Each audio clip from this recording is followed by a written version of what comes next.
Assalamualaikum warahmatullahi wabarakatuh. Kali ini saya akan menyajikan bagaimana sistematika penulisan daftar pustaka yang benar ya dari berbagai sumber yang saya tampilkan ini. Nah, pada video sebelumnya telah saya sajikan terkait dengan bagaimana menulis footnote dan endnote ya sesuai dengan pedoman karya tulis ilmiah yang benar. Nah, pada body text ya, semua yang ditulis pada endnote atau footnote itu wajib ditulis di dalam daftar pustaka. Nah, bagaimana penulisan daftar pustaka yang benar? Saya sajikan seperti ini. Penulisan daftar pustaka dari buku oleh satu penulis ya. Jadi nama akhir ditaruh di depan, kemudian koma, kemudian nama selanjutnya, nama depan, kemudian judul. Judul ini adalah ditulis miring, kemudian titik, tempat terbit, titik 2, penerbit, koma, tahun, dan diberi titik ya. Ini penulisan buku dari yang ditulis oleh satu orang. Kemudian buku yang ditulis oleh 2 atau 3 penulis. Jadi yang dibalik adalah penulis pertama saja dibalik, yang nama akhir di depan, kemudian diikuti nama berikutnya, dan ya kemudian nama kedua dan ketiga itu ditulis lengkap ya seperti ini. Kemudian sama seperti yang tadi, diikuti judul miring, tempat terbit, penerbit, dan tahun. Kemudian buku yang ditulis oleh 4 penulis atau lebih ya, penulis banyak atau kumpulan penulis. Jadi sama seperti tadi, nama dibalik, kemudian nama kedua dan seterusnya itu tidak perlu ditulis, cukup ditulis et al. Et al ini adalah pengganti DKK kalau pada aturan sebelumnya, DKK dan kawan-kawan ya, et al. Kemudian judul miring, kemudian tempat terbit, koma, dan tahun. Kemudian kalau sumber itu dari bab atau bagian dari buku atau bunga rampai, buku itu berisi judul-judul dan setiap judul ada penulisnya, maka caranya seperti ini. Ini penulis yang menulis tentang bab ini, walking ya. Jadi ini judul bab, tidak perlu miring, cukup diberi tanda petik, kemudian dalam buku ya, ini yang miring ini adalah judul utama di cover depan ya, kemudian yang diedit oleh, kemudian diikuti editor, ini nama editornya yang mengumpulkan bab itu ya, kemudian halaman itu halaman ini, walking ini pada halaman berapa sampai berapa, kemudian penerbit, tempat terbit, penerbit, dan tahun.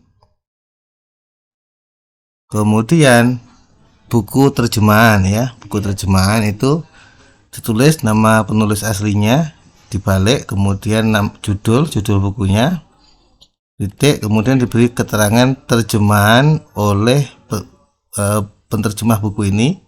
Kemudian ini penerbit buku yang sudah diterjemahkan ya, bukan penerbit buku aslinya, tapi penerbit yang setelah diterjemahkan. Kemudian mengutip dari e-book ya, nama penulis dibalik, judul miring, kemudian tempat terbit, titik 2, penerbit, dan tahun, dan diberikan link e-book ya, link e-booknya. Link ini bukan link utama tapi link keseluruhan. Jadi ketika diklik ya, diklik ini langsung muncul judul ini. Jadi tidak perlu mencari lagi pengantar dari buku ya, pengantar di dalam buku. Ini di setiap buku itu ada pengantar para pakar ya. Nah, kita mengutip pengantar itu.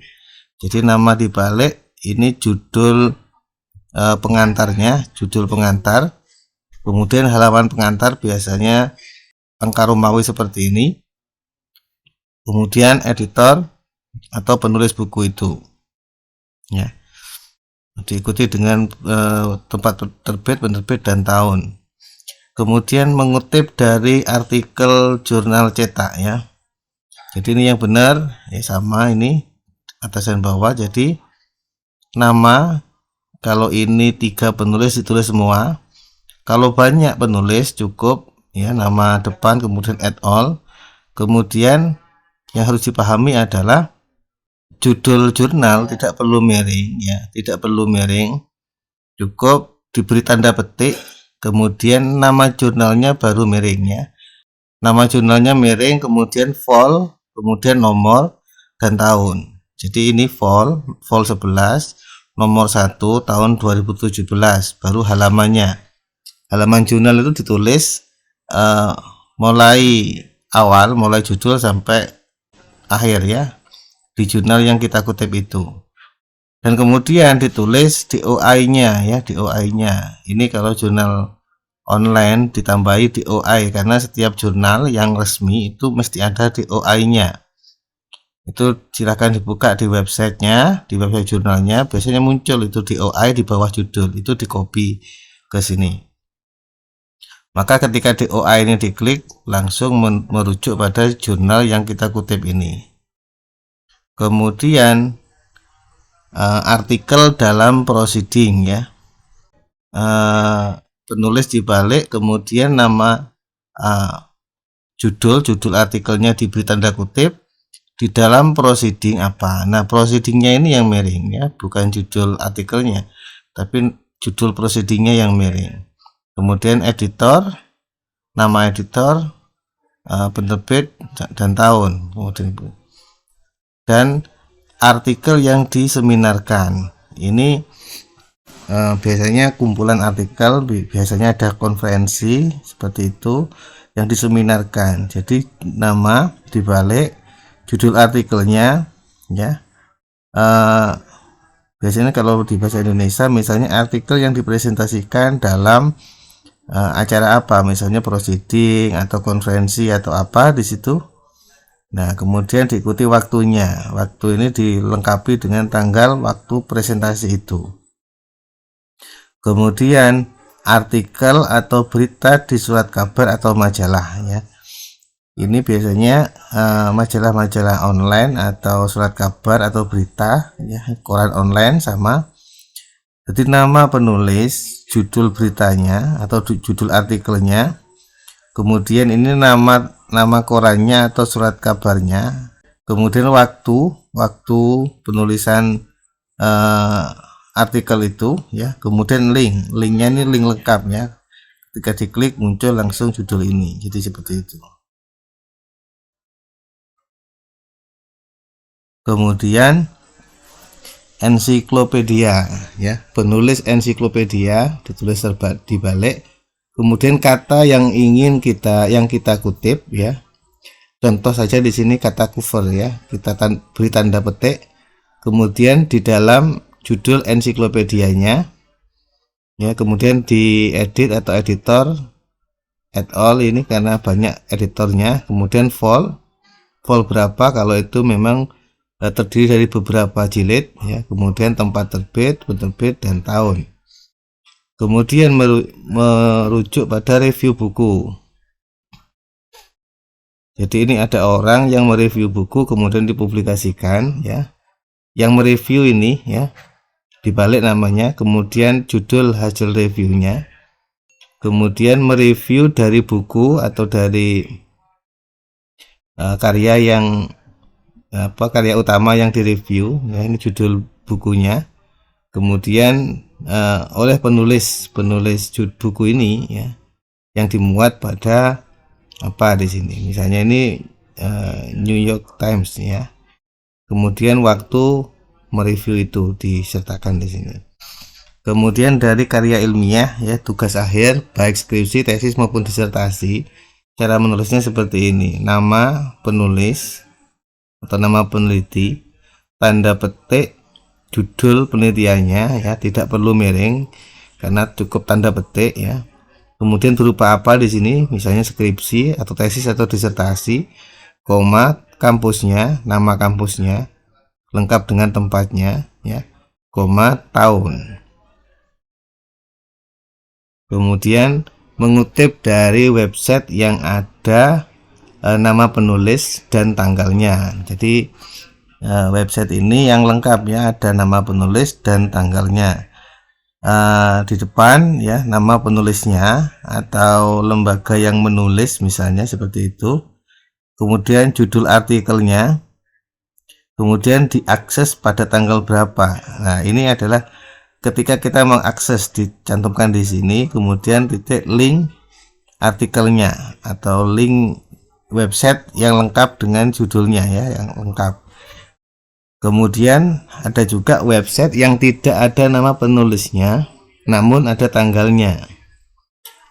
Berarti langsung judul tanpa penulis, berarti ya langsung judulnya.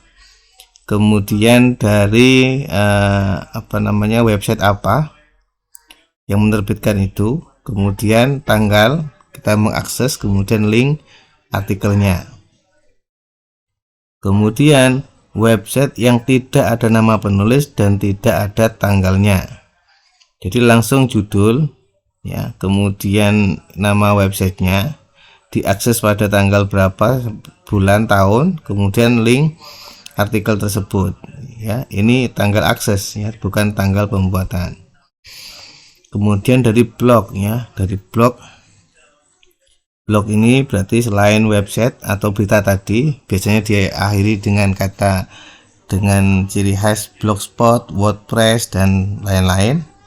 Sama pengutipannya seperti tadi, nama, judul artikel, nama blognya apa, nama blognya, kemudian diakses pada tanggal berapa dan link blognya lengkap. Kemudian kalau kita mengutip pada konten media sosial ya, misalnya Facebook ya, kita dapat rujukan dari Facebook, maka penulisan daftar pustakanya seperti ini. Orang atau lembaga yang menulis artikel atau konten di Facebook itu, kemudian judul artikelnya atau judul kontennya, kemudian di sini kita disertai Facebook. Kalau Facebook misalnya Twitter ya, Twitter atau forum-forum yang lain ya, media sosial yang lain disertakan di sini. Kemudian ini tanggal kita mengupload dan link Facebooknya atau link media sosialnya lengkap dengan akhirannya ya. Kemudian jika kita mengutip dari terjemahan Al-Quran ya, Departemen Agama RI atau Kementerian Agama RI atau lembaga yang mempublikasikan, kemudian judul Al-Quran dan terjemahan itu ditulis miring, kemudian tempat terbit, penerbit dan tahun, titik. Kemudian dari peraturan perundang-undangan ya, karena itu diterbitkan oleh Sekretariat Negara RI, maka diawali Sekretariat Negara RI, kemudian undang-undang nomor berapa tahun berapa tentang apa, itu kalau undang-undang.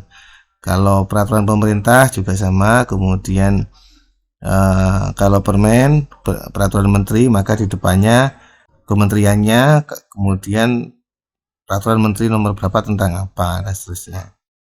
Kemudian jika berasal dari video online ya, video online itu paling populer adalah YouTube ya.